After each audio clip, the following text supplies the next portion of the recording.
আমাদের হাদি ভাই আজকে কবরে।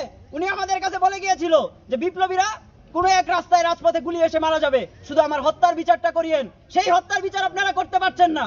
আপনারা তাহলে কি করছেন সেই ক্ষমতার মসনদে বসে? আমি সামাজিক যোগাযোগ মাধ্যম সহ সকল মিডিয়া নেশনদের বলতে চাই, আপনারা মিডিয়া স্ট্রিম কি করছেন? কালো জাম সাদা জামের নিউজ করেন। আপনারা কি করছেন? আপনারা আমার হাদি ভাইকে নিউজ স্ট্রিম থেকে সরিয়ে ফেলছেন। ক্রিকেটারদের দালালিদেরকে নিয়ে নিউজ করেন। আমার হাদি ভাইয়ের নিউজ কোথায়? আমি বলতে চাই সেই সকল রাজনৈতিক দলদেরকে, যারা নতুন রাজনৈতিক দল খুললেন, যারা 17 বছর পর দেশে আসার সুযোগ পেলেন, যারা গুপ্ত থেকে প্রকাশ্য রাজনীতি করার সুযোগ পেলেন, তারা আমার হাদি ভাইদেরকে নিয়ে কি কথা বলেছেন? আজকে আমার হাদি ভাই কবরে। আপনারা তো কোনো সংগঠন করছেন না, আপনারা কোনো মিটিং মিছিল করছেন না, আপনারা করছেন নির্বাচন। আপনারা ক্ষমতার মসনদে বসে আমাদের মতো যারা হাদি ভাইরা কালচারাল ফ্যাসিস্ট দূর করতে চেয়েছিল, তারা যখন হত্যাকাণ্ড হবে, তারা হত্যাকাণ্ডের কোনো বিচার হবে না।